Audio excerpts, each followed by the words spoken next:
Okay, so how to build thicker legs. Yeah, bigger legs, especially if you're an individual that, genetically speaking, um, has undeveloped legs or very skinny legs, chicken legs, as they say, as I actually once had as well. Um, the best way to develop your legs, it's actually very simple if you apply, this approach that I'm saying with consistency for a certain period of time, say 3 to 6, maybe give yourself 9 months. 9 months is good, like making a baby. Make your legs. um, the way to build it is actually quite simple. You want your leg day workouts to heavily emphasize hamstring routines.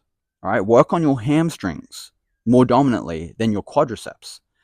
And remember, I'm talking to guys that naturally have skinny legs. They've been working on their legs for so long and they can't seem to build it they can't seem to build it either because they don't give themselves enough time to develop it, or they are focusing too heavily on their quads rather than their hamstrings.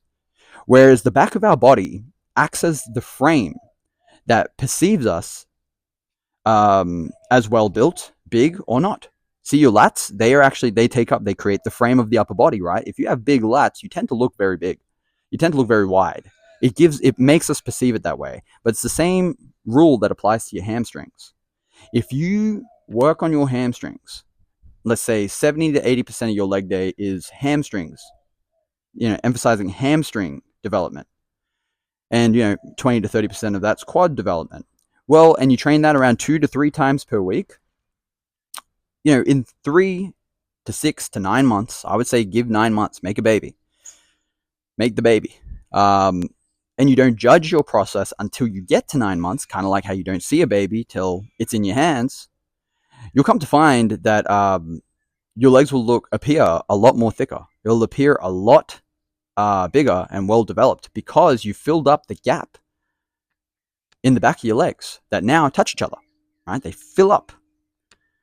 And that's what you want to do. You want to focus on that, and then from there, you've created the illusion that your legs may be, and also you create the illusion that your quads are more developed than what they truly are, and even when, let's say you do hamstring, emphasize a hamstring dominant routine, you don't need to worry about your quads development as much anyway, because when you're primarily working on your hamstrings, for the most part, let's say you're doing a Romanian deadlift or a back lunge, you are secondarily activating and developing your quads.